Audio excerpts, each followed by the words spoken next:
No, you're not. Someone will no doubt insist you're a, well, I don't know. And unfortunately, I can't scroll down to the bottom to get your name, but I'll find it in a second. 11:38 is the time. Luke is in Oxford. Luke, what is going on here? And if you can, I know you probably rang in before I asked the question, but is there really any contradiction between wanting to protect your privacy and also being in charge of what publicity you do? I'm not. Okay, sorry, first phone call, I'm very nervous.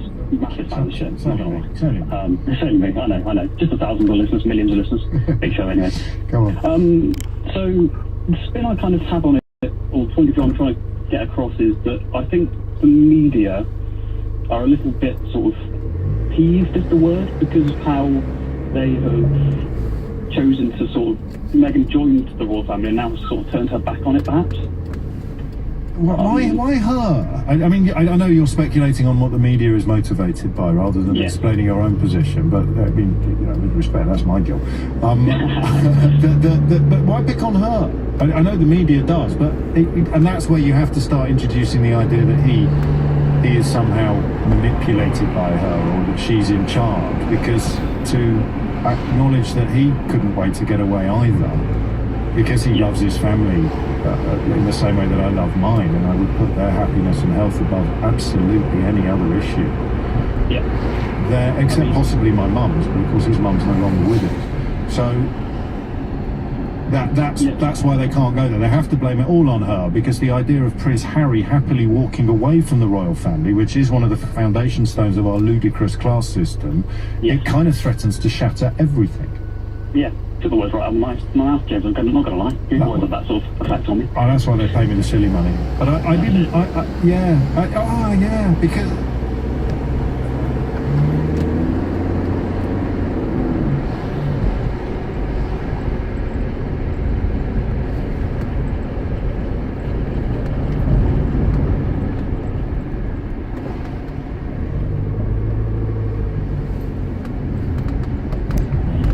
That's exactly it.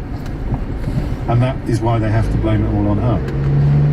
Yes, along with obviously the media's, I don't know why, I think about me, I'm going with racism, misogyny, all that sort of stuff. So. Yeah, I'm not happy doing that, because it's sometimes too easy to reach for, but when the evidence is mounting like this, can there be any other explanation as to why an avocado pear is linked to murder and drought when Meghan Markle likes them, but it's a charming cure for morning sickness when Kate Middleton does? I can't think of any other reason. No, and people are welcome to. So if you don't like Luke's analysis, provide your own. That's how it works. 11:41 is the time. Ruben is in Redbridge. Ruben, what would you like to say? Hello, James. Good morning. Thank you for taking my call. I'd like to align people's thinking to the fundamental issue that is being leveraged against Meghan and Harry here, which is power. There seems to be a belief here by the people who are doing this to Meghan that they are entitled to do this, that they have the power to do this, to adopt, whatever position necessary, in terms of hypocrisy that facilitates either the acquisition or leveraging of power or position thereof. And it permeates across every other argument, almost every other argument that you typically posit to people on radio here to say, why is this happening, why is that happening, and all that. Yeah. It comes down to power. It comes down to people saying, you know what, I want to be able to, stick two fingers at the EU and say, I did it, regardless of the consequences. I'm not going to talk about the consequences, I'm going to talk about the benefits. There's the hypocrisy, and by the way, we're going to get power. It speaks to why people object to a more forensic analysis of the symbols in society that are represented by the statues, right? When someone is accredited with having had a positive historical impact in the main, and then someone challenges them and says, oh, by the way, this person was overtly racist, the challenge then becomes, no, we want to maintain the hypocritical position of leaving what we want to portray in place and not speak about what we'd rather not deal with. Meghan came into this relationship as a person who Harry would have respected a lot more, probably, than what people are used to seeing. And he afforded her the opportunity to be herself and speak her mind, I can imagine.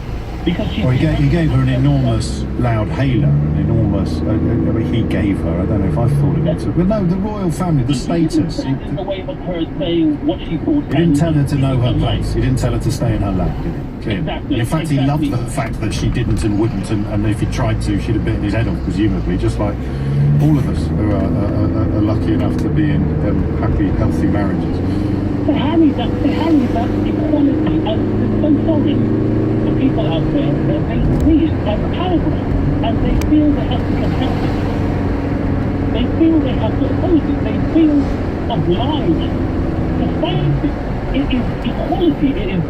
But you know the line about if you've spent your whole life enjoying privilege, then equality feels like oppression. That fits. I know it's a bit glib, but it fits very neatly with your analysis. And when you talk of power, the constant refrain, and I'm probably more exposed to this than is normal, but the constant refrain that I don't care if I get poorer, I don't care if I lose my job, I don't care that I've lost all my freedoms, I don't care that my children's lives have been diminished, I don't care that there's a border in the Irish Sea, I don't care that there's loads of red tape even though I voted to remove it. I love Brexit because it upsets you. That's the closest that these people ever get to feeling that they have power. Well, what else would they have if they didn't have that? What else would they have if they could not find a way to demonize someone who's simply doing, as you say, and as we say, exactly the same as what someone else is doing? Well, that is the point at which I lose the fear that I'm missing something. You run through those headlines and you don't see a problem, then I'm afraid your eyes are shut. Yeah, it's all about power, and there are people who accept it. There are people who believe that they're entitled to it. It's an entitlement to power, and therefore an entitlement to leverage whatever position of hypocrisy that facilitates the acquisition or leveraging of that power. And it's weird. Well, it is weird, but it's as old as the hills. It's a relatively recent arrival at the Rivers of Blood speech, which to me was always a totemic example of danger and threat. But of course, since Donald Trump unleashed that mob upon the Capitol, you realise that white supremacist attitudes can easily take root in the midst of our own communities. But the line in it that I keep returning to is the whip hand. So you talk about equality, you see, and yet Enoch Powell was convinced that if they allowed the black man too much leeway, he would end up with the whip hand. Not worried about equality as such, but tacitly admitting that it would be a reversal of the historic oppression. So they're not worried about equality, they're worried about being treated like they treated people of colour. I mean, you can read the Rivers of Blood speech and tell me I've got that wrong, but you'd need to read it first, at least. Reuben, crikey, thank you. This was supposed to be a shallow-end conversation. It's ended up going more deep than some of the conversations that we start off thinking might be deep, although Richard in Southend is not impressed. He writes, hilarious show, you all sound ridiculous. One intellectual fallacy after another, something racists, something misogynists, all words to other your opponents and reduce them to less than human. What you claim to support is belied by the sum of your actions, which is a lovely example of people who will never have the guts to ring in. But it's also a lovely example of something that I've been trying to describe to you for years, in that Richard is essentially saying, I know you are, but what am I? And he thinks that that's a powerful intellectual. And you can't blame him, because there are people with newspaper columns and political positions and power who think that it's a valid argument. You could dress it up as projection, or, you know, the old Nazi line about accusing your enemies of doing exactly what you're doing yourself. But actually, we've all been there. We've all seen the appeal of that. I know you are, but what am I? It's just that, I don't know how old Richard is, so I don't want to be unfair, but most of us, and of course homeschooling means he could have the radio on, most of us grew out of that before we got to secondary school.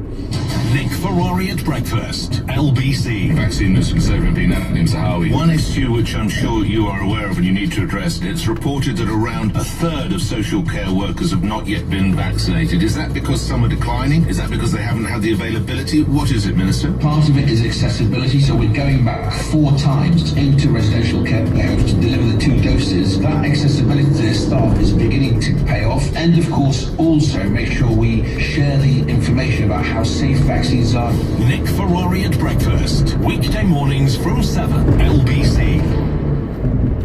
This is the sound of business owners bossing their day with Sage. Fish delivery, bossed. Invoices, sorted. Clients work out, boss. Expenses smashed.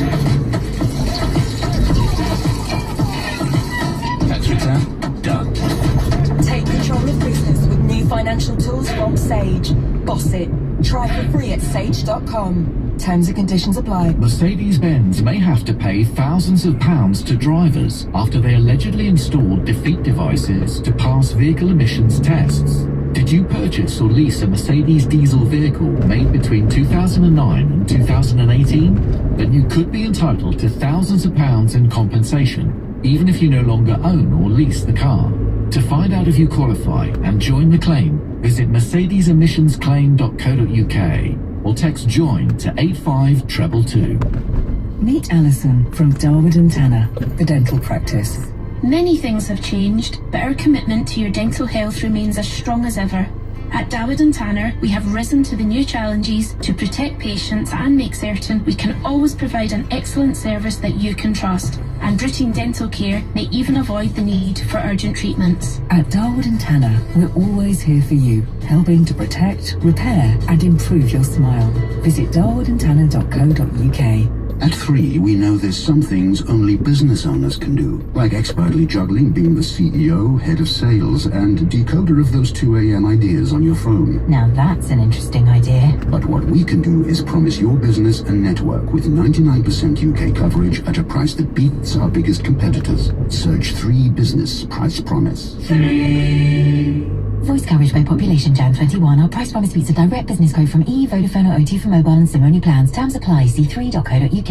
At Nissan, the tech in our cars is built around you. It lets you connect, helps you to feel more in control, more confident. And thanks to Nissan Shop at Home, you can browse with confidence too, anytime you want. And right now, you can get a deposit contribution from £500 to £2,500 on the Nissan Qashqai, Micra, Duke and X-Trail, all at only 3.99% APR representative when you order and register by 31st of March 2021. Visit nissan.co.uk/great offers and see how we can help you live richer.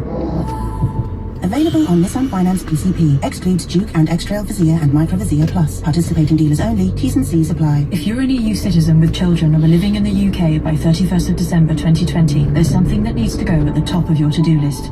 You must check if you need to apply to the EU settlement scheme for your children, even if you have already applied for yourself. Doing this before the 30th of June 2021 deadline will protect their existing rights to things such as free healthcare and further and higher education in the UK.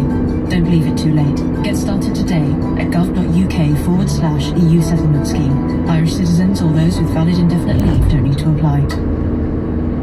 You're hearing a revolution that's taking place in Maggie's flat. Thanks to her smart prepaid meter, Maggie can now top up her prepaid credit with the tap of her phone. So instead of going to the shops, Maggie can put her feet up. Maggie's smart meter lets her pay for her energy while saving a little of her own too. Ask your energy supplier if you're eligible for a smart prepaid meter. Eligible supplier and region. Leading Britain's conversation, LBC, with James O'Brien. 11:52 is the time. This has taken a lot longer, and to be honest with you, glancing at the switchboard, we could carry on until 1 o'clock, but I'm keen to move on to universities and free speech in the latest. Gavin Williamson has moved from Russia should go away and shut up to we need a free speech champion on our campuses, or observing, scrutinising, policing our universities, which is just bonkers. And it may well turn out to stem from a similar spring as the conversation we've been having about Harry and Meghan, because some pennies have dropped for me today, and a couple of texts and tweets that have come in latterly rather polished the pennies, if that's a figure of speech you're going to let me get away with. Absolutely spot on, that last caller, James. People are scared to admit that it's Harry who wants to leave the establishment. He's even called it out in places that they all spent so long building. They're furious, so they blame Meghan instead. Is that the offence? And that's so weird, isn't it, given that Brexit and Trump were both built upon a lie that he was somehow standing up to the establishment or battling the establishment. You know, those anti-establishment mavericks and rebels like Jacob Rees-Mogg and Steve Bannon. And as rights, you need to be giving ex-HRH Harry Windsor a Ray Liotta, James, because he's done what nobody here in the UK could do. He's usurped the entire class structure by marrying his wife, a black woman, and then turning his back on the whole system. And that they will never forgive. But why have you gone along with it? As a prole, as a pleb, as a punter? Because if he can reject his place on that pyramid, it makes us all look a bit stupid for staying in our lanes, doesn't it? And staying in our level. I don't know. It's certainly where my thoughts have been led by my calls today. It doesn't mean it's necessarily right, but I'd love you to have a crack at talking about those. Yeah, another one here from Ben in Bexley Heath. We should be proud of Harry. You've got to be a real man to walk away for your freedom. He is being a real man.